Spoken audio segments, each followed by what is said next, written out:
الحمد لله وكفى والصلاة والسلام على خاتم الرسل وسيد الأنبياء وعلى آله وأصحابه الأتقياء. أما بعد فأعوذ بالله من الشيطان الرجيم. بسم الله الرحمن الرحيم. والوالدات يرضعن أولادهن حولين كاملين لمن أراد أن يتم الرضاعة وعلى المولود له رزقهن وكسوتهن بالمعروف لا تكلف نفس إلا وسعها لا تضار والدة بولدها ولا مولود له بولده وعلى الوارث مثل ذلك فإن أرادا فصالا عن تراض منهما وتشاور فلا جناح عليهما. وإن أردتم أن تسترضعوا أولادكم فلا جناح عليكم إذا سلمتم ما آتيتم بالمعروف واتقوا الله واعلموا أن الله بما تعملون بصير. والوالدات یرضعن اولادہن، اور بچے والیاں دودھ پلائیں اپنی اولاد کو، حولین کاملین 2 سال مکمل، لمن اراد ان یتم الرضاعہ اس کے لیے جو ارادہ کرے مدت رضاعت کو پورا کرنے کا، وعلی المولود لہ اور بچے کے والد پر، رزقہن و کسوتہن بالمعروف ان کو کھلانا اور پہنانا ہے دستور کے ساتھ. لا تکلف نفس الا وسعها نہیں مکلف بنایا جاتا کوئی نفس مگر اس کی وسعت کے مطابق. لا تضار والدۃ بولدہا نہ تکلیف پہنچائی جائے والدہ کو اپنے بچے کے ساتھ، ولا مولود لہ بولدی اور نہ والد کو اپنے بچے کے ساتھ. وعلی الوارث مثل ذلک اور وارث پر بھی اسی طرح حکم ہے. فإن ارادا فصالا پس اگر وہ ارادہ کریں دودھ چھڑوانے کا، عن تراض منہما وتشاور باہمی رضامندگی سے اور مشورے سے، فلا جناح علیہما پس کوئی گناہ نہیں ان پر. وإن اردتم اور اگر تم ارادہ کرو، ان تسترضعوا اولادکم کہ تم دودھ پلواؤ اپنی اولاد کو، فلا جناح علیکم سو کوئی گناہ نہیں تم پر، اذا سلمتم ما آتیتم بالمعروف جب سونپ دو تم نے جو مقرر کی ہے تم نے دستور کے ساتھ. واتقوا اللہ اور ڈرو اللہ تعالیٰ سے، وَاعْلَمُوا اور جان لو، ان اللہ بما تعملون بصیر بے شک اللہ تعالیٰ جو تم عمل کرتے ہو اس کو دیکھنے والا ہے.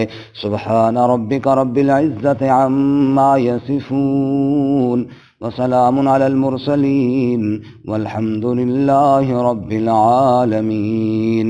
اللهم صل على محمد وعلى آل محمد كما صليت على إبراهيم وعلى آل إبراهيم إنك حميد مجيد.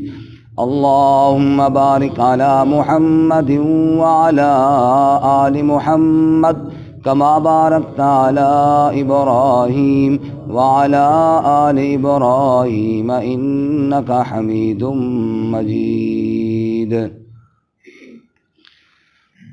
معزز سامعین، سورۃ البقرہ کا 30واں رکوع آیت نمبر 233 آپ کے سامنے تلاوت کی ہے. اللہ رب العزت اس کے مطابق صحیح بیان کی توفیق عطا فرمائے اور ہمیں قرآن و سنت پر عمل کرنے کی توفیق عطا فرمائے. اس سے قبل طلاق اور عدت کے مسائل آپ حضرات نے سنے. آج کے سبق میں رضاعت کے مسائل ہیں۔ رضاعت کا مطلب ہے دودھ پلانا۔ چنانچہ یہ بھی ایک اللہ تعالیٰ کا نظام ہے، اس نے روزی کا انتظام کیا ہے ہر ایک کے لیے۔ جب ماں کے پیٹ میں بچہ ہوتا ہے تب وہ ناف کے ذریعے اس کو رزق پہنچاتا ہے، کیونکہ اس وقت نہ تو وہ کھا سکتا ہے اور نہ وہ پی سکتا ہے۔ رب کہتی اس ہستی کو ہیں کہ جو اپنی مخلوق کی حالت کو دیکھ کر اس کی ضرورت کو پہچانتے ہوئے اس کے مطابق اس کو خوراک مہیا کرے۔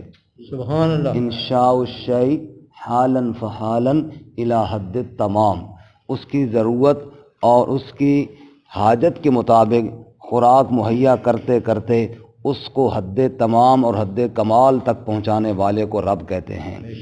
جب ماں کے پیٹ کے اندر تھا تب وہ اس نے ناف کے ذریعے خوراک دی، چونکہ وہ خوراک خون کی صورت میں تھی اور وہ اس قابل نہ تھی کہ اس کے منہ میں ڈالا جاتا، تو اللہ رب العزت نے روزی کا انتظام بھی کیا اور منہ کی طہارت اور صفائی کا انتظام بھی فرمایا۔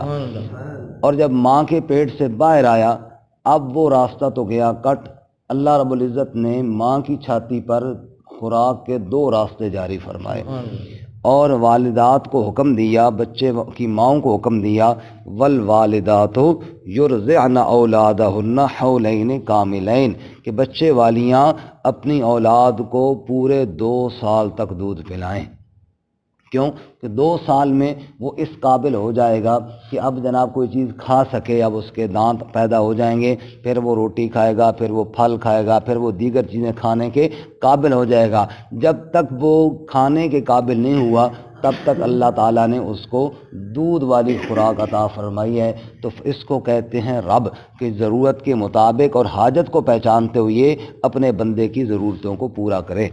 فرمایا والوالدات، جو والدات ہیں، جو بچے والیاں ہیں، یرضعن اولادہن حولین کاملین، وہ دودھ پلائیں اپنی اولاد کو پورے 2 سال تک، لمن اراد ان یتم الرضاعہ، اس کے لیے جو ارادہ کرے رضاعت کو پورا کرنے کا، یعنی پوری مدت رضاعت 2 سال تک جو پلانا چاہے تو بالکل دودھ پلانا چاہیے۔ وعلی المولود لہ رزقہن وکسوتہن، مولود لہو سے مراد والد ہے۔ لفظی معنی یہ ہے کہ مولود بچے کو کہتے ہیں، لہو کا معنی جس کا، وہ بچہ جس کا ہے، مراد والد ہے۔ وہ جو والد ہے جس کا بچہ ہے، رزقہن، اس کی ذمہ داری یہ ہے کہ اس کو خوراک مہیا کرے، کھانے پینے کی اشیاء مہیا کریں، وکسوتہن، اور لباس مہیا کرے، یعنی بچے کی والدہ کو خوراک بھی دے۔ ظاہر بات ہے دودھ کے ایام میں اس کو اہم خوراک کی ضرورت ہوتی ہے، ایک تو جس سے دودھ مہیا بھی ہو سکے، دوسرا بچے کی صحت کے لیے بھی تاکہ صحیح دودھ مہیا ہو سکے، تو اس کی خوراک کا انتظام والد پر ہے، وکسوتہن، اور اس کے لباس کا انتظام بھی والد پر ہے، بالمعروف، دستور کے ساتھ۔ دستور سے مراد یہ ہے کہ جیسے اللہ نے اس کو وسعت عطا فرمائی ہے اس کے مطابق وہ کوشش کرے۔ اب ایک آدمی غریب ہے، وہ بہت اعلیٰ خوراک نہیں دے سکتا تو اس پر بہت اعلیٰ خوراک دینا لازم نہیں قرار دی گئی، اور ایک آدمی مالدار ہے اور وہ گھٹیا خوراک دیتا ہے تو اس کو اس سے بھی اجتناب کرنا چاہیے۔ جو دستور ہے، جو قانون ہے، جتنی اللہ نے اس کو وسعت دی ہے اس کے مطابق اس کو خوراک اور لباس مہیا کرنا چاہیے۔ اس لیے آگے فرماتے ہیں لا تکلف نفس الا وسعها، کسی نفس کو تکلیف نہیں دی جاتی مگر اس کی وسعت کے مطابق، جتنی اس کی گنجائش ہے اللہ اتنا ہی اس پر حکم بھی لاگو فرماتے ہیں۔ دیکھ لیجئے، حج ارکان اسلام میں سے ایک رکن ہے، لیکن ایک آدمی کے پاس وسعت نہیں ہے، اس پہ فرض کوئی نہیں ہے۔ زکوٰۃ ارکان اسلام میں سے ایک رکن ہے، جس کے پاس مال نہیں ہے اس پر کوئی لازم کوئی نہیں ہے۔ اسی طرح نماز روزے میں بھی آپ دیکھ لیجئے کہ ایک آدمی ضعیف ہے اور وہ روزہ نہیں رکھ سکتا تو وہ فدیہ دے دے، اس کے اوپر اس طرح لازم نہیں کرا دیا کہ خواہ مخواہ تو نے رکھنا ہی رکھنا ہے۔ نماز میں آپ دیکھیں قیام فرض ہے، جو آدمی معذور ہے بیچارہ نہیں کھڑا ہو سکتا اس کے لیے کوئی فرض نہیں ہے۔ تو جہاں پر جتنی وسعت ہوتی ہے اتنا ہی اللہ تعالیٰ حکم ارشاد فرماتے ہیں۔ کل پرسوں ہم نے حدیث پڑھی تھی عصر کے ٹائم کہ رسول اللہ صلی اللہ علیہ وسلم کے اوپر جب یہ آیت نازل ہوئی نا وَإِن تُبْدُوا مَا فِي أَنفُسِكُمْ أَوْ تُخْفُوهُ يُحَاسِبْكُم بِهِ اللَّهُ، کہ اگر تم دلوں میں کوئی چیز چھپاؤ یا ظاہر کرو یا چھپاؤ، جو بھی ہوگا اللہ حساب لے گا۔ صحابہ کرام بڑے ڈرے اور رسول اللہ صلی اللہ علیہ وسلم سے کہنے لگے، یا رسول اللہ نماز کا حکم ہوا ہم نے پڑھی، روزے کا حکم تھا ہم نے رکھا، زکوٰۃ ہم نے دی، جہاد ہم نے کیا، دیگر حکم جو آئے ہم نے کیے، اب یہ مسئلہ تو بڑا سخت ہے کہ اگر دل میں بھی کوئی بات آئے تو اس پر بھی حساب ہوگا۔ بڑے ڈرے، یا رسول اللہ یہ تو ہم سے نہ ہو سکے گا۔ آپ صلی اللہ علیہ وسلم نے ارشاد فرمایا کہ تم اس طرح کہنا چاہتے ہو کہ جس طرح پہلی قوموں نے کہا تھا کہ ہم سے عمل نہیں ہو سکتا، سمعنا و عصینا، کہ ہم نے نافرمانی کی، یعنی اس طرح تم نے کیوں کہا کہ ہم سے نہیں ہو سکتا، بلکہ تم کہو سمعنا و اطعنا، ہم نے سنا اور ہم نے اطاعت کی۔ صحابہ کرام پکار اٹھے، سمعنا و اطعنا، سمعنا و اطعنا، کہ ہم نے سنا اور ہم نے اطاعت کی۔ جب انہوں نے یہ کہا، اب اللہ تعالیٰ نے اگلی آیت نازل فرمائی جس میں فرمایا آمن الرسول بما انزل الیہ من ربہ والمؤمنون کل آمن باللہ وملائکتہ وکتبہ ورسلہ، فرمایا کہ اللہ کے نبی بھی ایمان لائے اور ایمان والے بھی ایمان لائے، اللہ پر ایمان لائے، فرشتوں پر لائے، کتابوں پر لائے، رسولوں پر ایمان لائے، اور آگے فرمایا لا نکلف نفسا الا وسعها، ہم کسی کی وسعت سے بڑھ کے حکم اس کو نہیں دیں گے، یعنی ایسا حکم نہیں دیں گے جس کو پورا نہ کر سکیں۔ ساتھ ہی اللہ تعالیٰ نے دعا بھی بتا دی، میرے سامنے یوں دعا کرو، ربنا، اس طرح جی، ربنا لا تؤاخذنا ان نسینا او اخطانا ربنا ولا تحمل علينا اسرا كما حملته على الذين من قبلنا ربنا ولا تحملنا ما لا طاقة لنا به واعف عنا واغفر لنا وارحمنا انت مولانا فانصرنا على القوم الكافرين۔ اے اللہ ہمارا مواخذہ نہ کرنا اگر ہم بھول جائیں یا ہم سے غلطی ہو جائے، اے اللہ ہمارے اوپر ایسا بوجھ نہ ڈالنا جو پہلے لوگوں پر تو نے ڈالا تھا جو ہم سے اٹھایا نہ جا سکے۔ اے اللہ واعف عنا واغفر لنا وارحمنا، معاف فرما، درگزر فرما، یا اللہ عافیت والا معاملہ فرما، انت مولانا، تو ہی تو ہمارا کارساز ہے میرے مالک، فانصرنا علی القوم الکافرین۔ اللہ نے ساتھ دعا بھی بتا دی، میرے سامنے یوں دعا کرو، کمی کوتاہی ہے میں اللہ خود معاف فرما دوں۔ سبحان اللہ، سبحان اللہ۔ تو شریعت کا کوئی حکم ہو، بندہ یہ کہہ دے کہ جی وہ جی بڑا مشکل ہے جی پورا نہیں ہوتا، فرمایا نہ، اس طرح نہ کہو سمعنا و اطعنا، ہم نے سنا اور ہم نے اطاعت کی۔ کیوں کہ فرمایا کہ لا تکلف نفس الا وسعها، یہ تو ہے ہی نہیں کہ اللہ وسعت سے بڑھ کر کسی کو حکم دے، اس لیے تم عمل کے لیے تیار ہو جاؤ۔ باقی اگر تمہارے اندر کوئی کوتاہی رہ گئی وہ اللہ سے ساتھ ساتھ معافی بھی مانگو، یا اللہ معاف فرما دے تو اللہ معاف فرما دے گا۔ نماز کا ہم سلام پھیرتے ہیں نا، اللہ اکبر اور 3 بار استغفر اللہ استغفر اللہ استغفر اللہ، یہ کیوں کہتے ہیں؟ اسی لیے کہتے ہیں کہ یا اللہ اس میں جو کمی کوتاہی ہوئی ہے وہ تو معاف فرما دے، کمی کوتاہی کو تو کیا کر دے، معاف فرما دے، تو اللہ پھر معاف بھی فرما دیں گے۔ لیکن اگر بندہ ہے کہ باشو نمازہ ساڑھے تو نہیں پڑھیاں جانیاں، یہ بہت اونچا کام ہے، تو اس نے گویا کہ عمل کی نیت ہی نہیں کی، اس نے کام ہی گڑبڑ کر دیا۔ اور میں کہو سمعنا و اطعنا، ہم نے سنا اور اطاعت کی، کمی کوتاہیاں اللہ معاف فرمائے گا۔ آگے اللہ فرماتے ہیں لا تضار والدۃ بولدہا، نہ تکلیف دی جائے والدہ کو اپنے بچے کے ساتھ۔ ایک والدہ ہے بیچاری، اس کے اندر اتنی قوت ہی نہیں ہے کہ وہ بچے کو دودھ پلا سکے، اب جناب بندہ کہے نہیں تو نے پلا اس کے پاس ہے نہیں دودھ، وہ کیسے پلائے؟ تو تکلیف نہ دی جائے، جتنی وسعت ہے اس حد تک دی جائے۔ ولا مولود لہ بولدی، اور نہ بچے کا جو والد ہے نا، والد کو تکلیف دی جائے بچے کی وجہ سے، یعنی اب والدہ لمبی لمبی ڈیمانڈ کرے جی میرے لیے یہ بھی لے کر آ اور میرے خوراک تو اس نے کھلانی ہے، اور وہ خوراک میں روزانہ کہے جناب میرے لیے فلاں چیز لے کر آ، اور لمبی لمبی ڈیمانڈ لسٹ دے دے کہ یہ میرے لیے پوری کرو، تو یہ والد کو تکلیف ہے، وہ بیچارہ کہاں سے اتنے لے کر آئے۔ تو فرمایا کہ ایسے ہی دیکھو گھر کے جتنے بھی معاملات ہیں نا، یہ باہمی رائے سے چلتے ہیں، مشاورت سے چلتے ہیں۔ یہی وجہ ہے کہ آپ دیکھ لیجئے جب تک آپس کے اندر نظام چلتا رہتا ہے تب تک نظام صحیح چلتا ہے، اور جب یہ عدالتوں کے چکر شروع ہو جاتے ہیں، اللہ تعالیٰ سب کو محفوظ فرمائے اور اللہ تعالیٰ سب کو بچائے، وہ بات کسی نقطے پر آتی نہیں ہے۔ جناب ایک نے بھی لمبی لمبی ڈیمانڈیں رکھ دی ہیں، دوسرے نے بھی رکھ دی ہیں، اور جناب جھگڑے اور فساد اور پتہ نہیں کیا سے کیا ہو جاتے ہیں۔ آپس میں اتفاق کے ساتھ کبھی بندہ کوئی اپنا حق چھوڑ بھی دے، کبھی کوئی اپنا حق منوا بھی لے، اس طرح جو آپس میں معاملات چلتے ہیں وہ بہت بہتر ہوتا ہے۔ قرآن کریم نے حت الوسع یہ ترغیب دی ہے کہ گھریلو معاملات کو باہم حل کیا جائے۔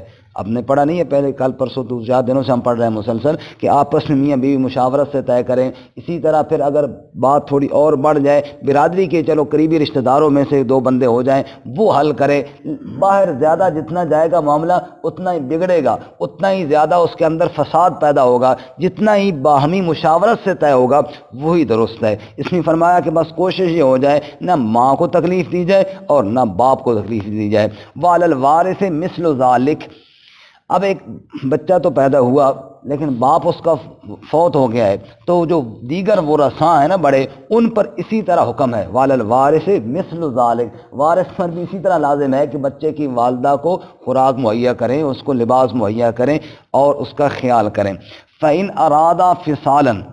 دودھ کی مدت تو 2 سال بتائی ہے, لیکن اگر 2 سال سے پہلے دودھ چھڑانا چاہیں کوئی حرج نہیں ہے, گنجائش ہے, شرعی طور پر لازم نہیں ہے کہ پورے 2 سال ہی پلاؤ. فَإِنْ أَرَادَ.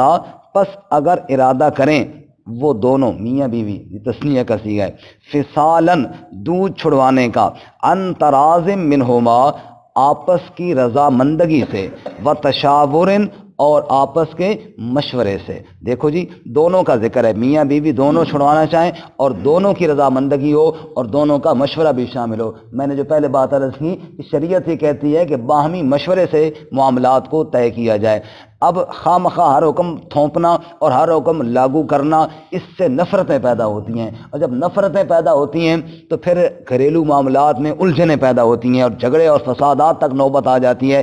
وہی بات اگر باہمی مشورے سے طے کر لی جائے تو اس میں جھگڑا اور فساد ختم ہو جاتا ہے. اللہ تعالیٰ نے یہی حکم دیا, دونوں کی رضامندگی اور مشورے کے بعد اگر دودھ چھڑوانا چاہیں فلا جناح علیہما, سو کوئی گناہ نہیں ان پر, بے شک پہلے ہی چھڑوا لیں.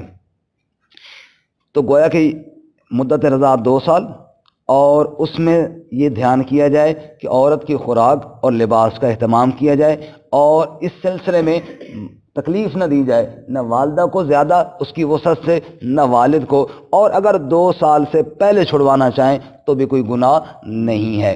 آگے جی وَإِنْ أَرَدْتُمْ أَن تَسْتَرْضِعُوا أَوْلَادَكُمْ. اور اگر تم یہ ارادہ کرو کہ خود دودھ نہیں پلا سکتے, کسی اور دائیہ سے دودھ پلواؤ, کسی اور دائیہ وغیرہ سے, کسی اور عورت سے دودھ پلوانا چاہو, فلا جناح علیکم, اس پر بھی کوئی گناہ نہیں ہے. مدت رضاعت میں اگر کوئی کسی اور عورت سے دودھ پلوانا چاہو کوئی حرج نہیں ہے. مدت رضاعت ثابت بھی اسی عمر میں ہوتی ہے, یعنی اسی عمر میں جو 2 سال کی عمر ہے, اسی عمر میں بچے نے اگر کسی اور عورت کا دودھ پیا تو وہ اس کی رضائی ماں بن جائے گی. رسول اللہ صلی اللہ علیہ وسلم نے, جیسے کہ حدیث میں آتا ہے کہ 2 عورتوں کا دودھ آپ صلی اللہ علیہ وسلم نے پیا تھا, اپنی والدہ آمینہ کے علاوہ بھی. ایک ابو لہب کی لونڈی صوبیہ, سب سے پہلے آپ صلی اللہ علیہ وسلم نے والدہ کے بعد پھر اس کا دودھ پیا. صوبیہ آپ صلی اللہ علیہ وسلم کو چونکہ کھلا رہی تھیں اور بہلا رہی تھیں, ساتھ ہی انہوں نے دودھ پلا دیا. اور پھر سب سے آپ کی بڑی رضائی والدہ حضرت سیدہ حلیمہ سعدیہ رضی اللہ تعالی عنہ ہے, جو بنو سعد قبیلہ سے تعلق رکھتی تھیں. رسول اللہ صلی اللہ علیہ وسلم ان کے ہاں رہے اور آپ صلی اللہ علیہ وسلم کو وہ لے کر گئیں. چونکہ عرب کے اندر یہ رواج تھا کہ اکثر عورتیں دودھ پلانے والی ہوتی تھیں, دائیہ, جو دیہاتوں میں رہتی تھیں, اور وہ شہر میں آتی اور یہاں سے بچے لے کر چلی جاتی. لوگ آب و ہوا کی اچھائی کے لیے, اور اب بھی ایسی ہے, شہری بچے, ہمارے بچے دیکھو بالکل کسی کام کے نہیں ہوتے, نہ چل سکتے ہیں نہ پھر سکتے ہیں بیچارے, اور دیہاتی بچے ٹھیک ٹھاک ہوتے ہیں, صحت مند ہوتے ہیں, آب و ہوا کا بھی ہوتا ہے, خوراک کا بھی ہوتا ہے. تو ایک اور دوسری بات یہ ہے کہ دیہاتوں میں زبان صحیح بولی جاتی ہے, خالص زبان. آپ دیکھ لیجئے پٹھانوں کے علاقے میں جائیں, خالص پشتو وہ خالص دیہاتوں میں بولی جاتی ہے. اسی طرح پنجاب کے علاقے میں جائیں, خالص پنجابی پنجاب کی دیہاتوں میں بولی جاتی ہے. یہاں جو ہم اکٹھے رہتے ہیں شہروں میں, تو یہاں پر نہ پشتو خالص ہے نہ پنجابی خالص ہے, مکس ہو جاتی ہے. مختلف زبانیں, لوگ جب مختلف آپس میں ملتے ہیں تو پھر باتیں مختلف ہو جاتی ہیں, مل جاتی ہیں. جو بھی دیہات ہوتا ہے اس میں خالص زبان وہاں کی بولی جاتی ہے. عرب کی دیہاتوں میں بھی ایسے ہی تھا, خالص عربی عرب کے بدو اور عرب کے دیہات بولتے تھے, اس لیے وہ خالص عربی سیکھنا یہ بھی ضروری سمجھا جاتا تھا, آب و ہوا کے لیے بھی, اور پھر صحت مند دائیہ کا دودھ بھی. یہ ساری چیزیں دیکھ کر ایسی دائیوں کے حوالے کر دیا جاتا تھا۔ وہ لوگ عورتیں آتی، بچے لے کر چلی جاتی، ان کی پرورش کرتی، پھر والدین ان کی خدمت بھی کر دیتے حت الوسع۔ تو اللہ تعالیٰ نے اس کی اجازت عطا فرمائی ہے کہ یہ کوئی جرم نہیں ہے، یہ بالکل جائز ہے اور بالکل درست ہے۔ رسول اللہ صلی اللہ علیہ وسلم نے بھی حلیمہ سعدیہ کے یہاں وقت گزارا اور اس پر بڑے خوبصورت انداز میں شعراء نے اور خطباء نے حضرت حلیمہ سعدیہ کو خراج تحسین بھی پیش کی ہے۔ سیدہ حلیمہ سعدیہ، بلکہ ایک عالم نے بڑی خوبصورت بات فرمائی ہے کہ اللہ تعالیٰ نے اپنے نبی صلی اللہ علیہ وسلم کے لیے جو جو چیزیں دی ہیں نا وہ سب منتخب کر کے دی ہیں، چن کر کے دی ہیں۔ دیکھو آپ کا نام رکھا گیا محمد صلی اللہ علیہ وسلم، حالانکہ اس وقت نام بڑے عجیب و غریب رکھے جاتے تھے۔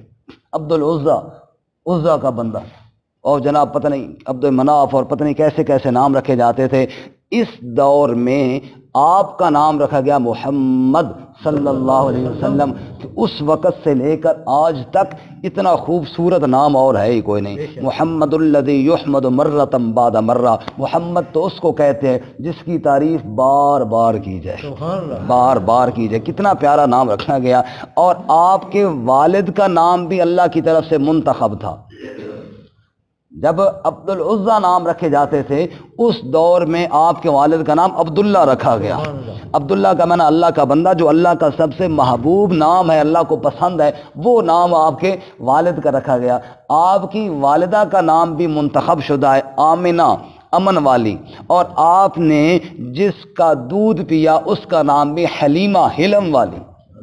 فرمایا جس نے امن کی کوکھ سے جنم لیا ہو، جس نے حلم کا دودھ پیا ہو، اس کو محمد نہیں کہیں گے تو اور کیا کہیں گے؟ وہ تعریفوں والا نہیں ہوگا تو اور کیا ہوگا؟ محمد مصطفیٰ صلی اللہ علیہ وسلم کو اللہ نے چن چن کر چیزیں دی، اور مصطفیٰ کا معنی ہی چنا ہوا ہے۔ مصطفیٰ کا معنی ہی کیا ہے جی؟ چنا ہوا ہے۔ آپ خود چنے ہوئے، اور آپ کو جو کچھ اللہ نے دیا وہ بھی چن چن کر کے دیا ہے۔ تو آپ نے حضرت حلیمہ سعدیہ کا دودھ بھی پیا ہے، تو وہ آپ کی رضائی والدہ ہیں۔ فرمایا وَإِنْ أَرَدْتُمْ أَن تَسْتَرْضِعُوا أَوْلَادَكُمْ، اگر اپنی اولاد کو دودھ پلواؤ، فَلَا جُنَاحَ عَلَيْكُمْ، اس پر بھی کوئی گناہ نہیں ہے۔ حضرت حلیمہ کا ذکر ہے، دو چار شعر پنجابی کے حضرت حلیمہ کی شان میں عرض کر دیتا ہوں۔ کہتے ہیں کہ حضرت حلیمہ جب اونٹنی پہ آئیں اور حضرت نبی صلی اللہ علیہ وسلم کو لے کر جا رہی تھیں، اور دائیاں بھی بنو سعد قبیلے سے آئی تھیں، اور دائیاں بھی بنو سعد قبیلے سے آئی تھیں، اور وہ جناب وہ بھی بچے لے کر چلی گئیں بڑے بڑے لوگوں کے، لیکن رسول اللہ صلی اللہ علیہ وسلم کی تو ولادت سے پہلے ہی آپ کے والد دنیا سے چلے گئے تھے۔ اللہ تعالیٰ نے آپ کو دنیا میں یتیم پیدا کیا، الم یجدک یتیمن، ہم نے آپ کو یتیم پیدا کیا، فآوا، پھر ہم نے آپ کو ٹھکانہ عطا فرمایا۔ تو وہ جب دائیاں آئیں نا، تو یہ سیرت کی کتابوں میں لکھا ہے کہ وہ جناب آپ صلی اللہ علیہ وسلم کی بجائے دیگر بچوں کو ترجیح دیتی تھیں تاکہ مال پیسہ زیادہ ملے گا۔ حلیمہ کی قسمت جاگی اور حلیمہ نے یہی بچہ اٹھایا، اور پھر اس کے بعد جو اللہ نے برکات اور رحمتیں حضرت حلیمہ کو عطا فرمائی نا، اس کی مثال دیکھ کر اور اس کی حالات دیکھ کر باقی دائیاں پھر رشک کرتی تھیں، کاش کہ ہم بھی یہ بچہ اٹھا لیتی، لیکن یہ تو حلیمہ کی قسمت میں اللہ نے لکھ دیا تھا، اور یہ جناب ان کو نہ ملا۔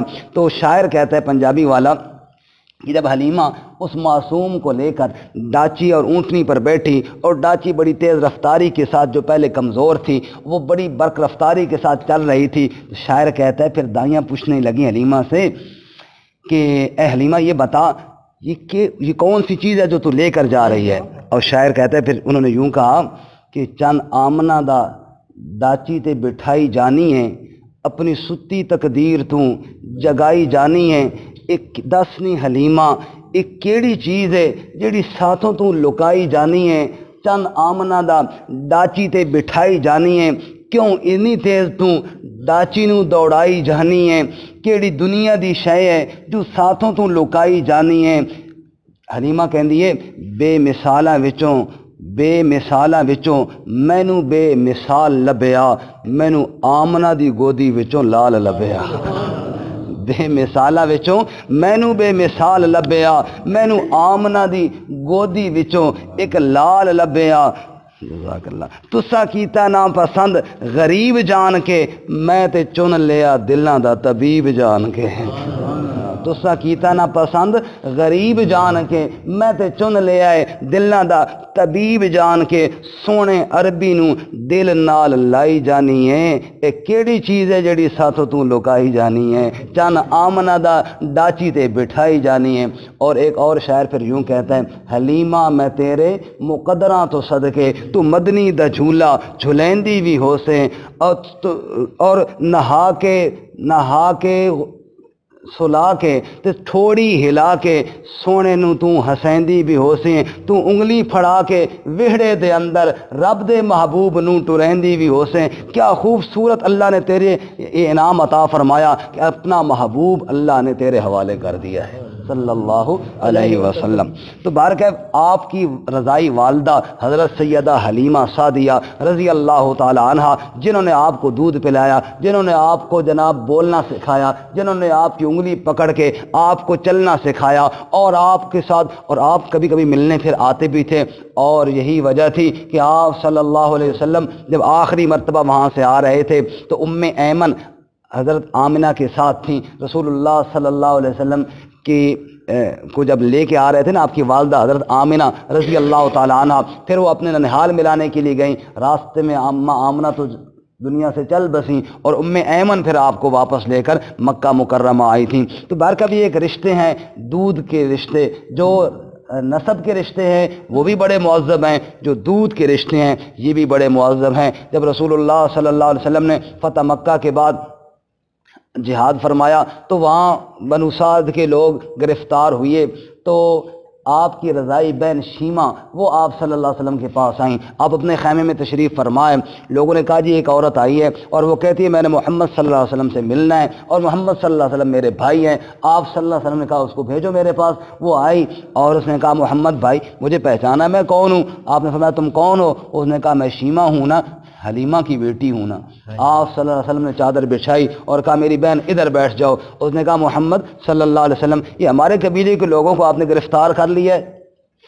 آپ صلی اللہ علیہ وسلم نے صحابہ کرام سے فرمایا میری بہن آئی ہے اور یہ سفارش کر رہی ہے تو میں چاہتا ہوں کہ میں ان سب کو آزاد کر دوں. صحابہ نے کہا یا رسول اللہ ہم سے پوچھنے کی کیا ضرورت ہے، جو آپ فیصلہ فرمائیں ہمیں تو قبول ہے. چنانچہ آپ نے ان کی سفارش پر سارے قبیلے والوں کو آزاد فرما دیا. تو یہ اتنی عزت، رشتوں کی پاسداری اور رشتوں کا لحاظ آپ صلی اللہ علیہ وسلم نے سکھایا. بہرکیف بات چل رہی تھی وَأَن تَسْتَرْضِعُوا أَوْلَادَكُمْ، اگر دودھ کسی اور سے پلوانا چاہو بالکل جائز ہے، کوئی ممانعت کوئی نہیں ہے. فرمایا کہ تمہارے اوپر کوئی جرم نہیں ہے، کوئی گناہ نہیں ہے. ہاں ایک دھیان کرو، اذا سلمتم ما آتیتم بالمعروف، جب تم سونپ دو جو مقرر کی ہے دستور کے ساتھ. دیکھو وہ عورت جو دودھ پلائے گی دوسرے خاندان سے، ظاہر ہے وہ اپنی کوئی مزدوری چاہے گی، اپنی کسی مزدوری کے لیے تو وہ کام یہ کرے گی. تو فرمایا کہ ایسا نہ ہو کہ تم اس بچے کو دودھ بھی پلوا لو اور اس خاتون کو مزدوری نہ دو، تو یہ پھر تم گناہ کرو گے اور مجرم بن جاؤ گے. اذا سلمتم ما آتیتم بالمعروف، جو آدمی کام کرے اس کو مزدوری ٹھیک ملنی چاہیے، اور اگر مزدوری نہ دو گے پھر مجرم بن جاؤ گے. واتقوا اللہ، اور ڈرو اللہ تعالیٰ سے. واعلموا، اور جان لو، ان اللہ بما تعملون بصیر، بے شک جو تم عمل کرتے ہو اللہ اس کو دیکھنے والا ہے. کسی کا حق نہ رکھو، کسی کا حق دباؤ نہیں، کسی کا حق چھپاؤ نہیں.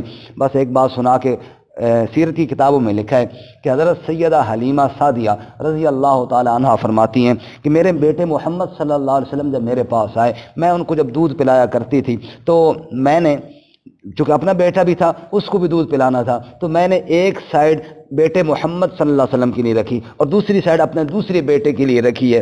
دائیں سائیڈ سے محمد پیتے، بائیں سائیڈ سے میرا دوسرا بیٹا پیا کرتا تھا. فرمانے لگی ایک دن میں اپنے بیٹے محمد صلی اللہ علیہ وسلم کو دودھ پلایا میں نے، تو گویا کہ میں نے محسوس یہ کیا کہ شاید ابھی ان کا پیٹ نہیں بھرا، تو میں نے ان کو دوسری سائیڈ پہ دودھ پلانے کی کوشش کی، لیکن بارہا کوشش کے باوجود بھی حضرت محمد صلی اللہ علیہ وسلم نے دوسری سائیڈ سے دودھ نہ پیا. کئی بار کوشش کے باوجود نہ پیا.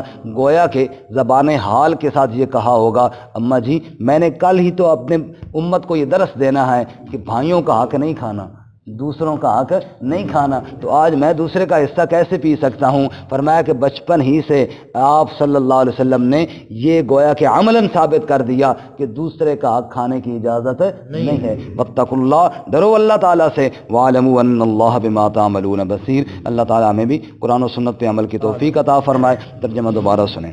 وَالْوَالِدَاتُ يُرْضِعْنَ أَوْلَادَهُنَّ، اور بچے والیاں دودھ پلائیں اپنی اولاد کو، حولین کاملین، پورے 2 سال، لمن اراد ان یتم الرضاعہ، اس کے لیے جو ارادہ کرے رضاعت کو پورا کرنے کا، وعلی المولود لہ رزقہن وکسوتہن بالمعروف، اور والد پر ان کا خوراک کھلانا اور لباس پہنانا ہے دستور کے ساتھ۔ لا تکلف نفس الا وسعها، نہیں تکلیف دیا جائے گا کوئی نفس مگر اس کی وسعت کے مطابق۔ لا تضار والدۃ بولدها، نہ تکلیف دی جائے والدہ کو اپنے بچے کے ساتھ، ولا مولود له بولده، اور نہ والد کو اپنے بچے کے ساتھ۔ وعلی الوارث مثل ذلک، اور وارث پر بھی اسی طرح حکم ہے۔ فإن أرادا فصالا، پس اگر وہ ارادہ کرے دودھ چھڑانے کا، عن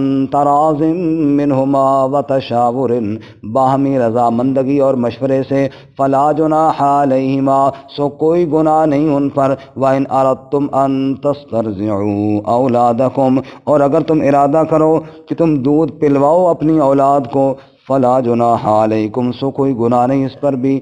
اذا سلمتم، جب تم سونپ دو، ما آتیتم بالمعروف، جو تم نے دے رکھا ہے، یعنی جو تم نے مقرر کر دیا ہے دستور کے ساتھ۔ واتقوا اللہ، اور ڈرو اللہ تعالیٰ سے، وَاعْلَمُوا، اور جان لو، ان اللہ بما تعملون بصیر، بے شک اللہ تعالیٰ جو تم عمل کرتے ہو اس کو دیکھنے والا ہے۔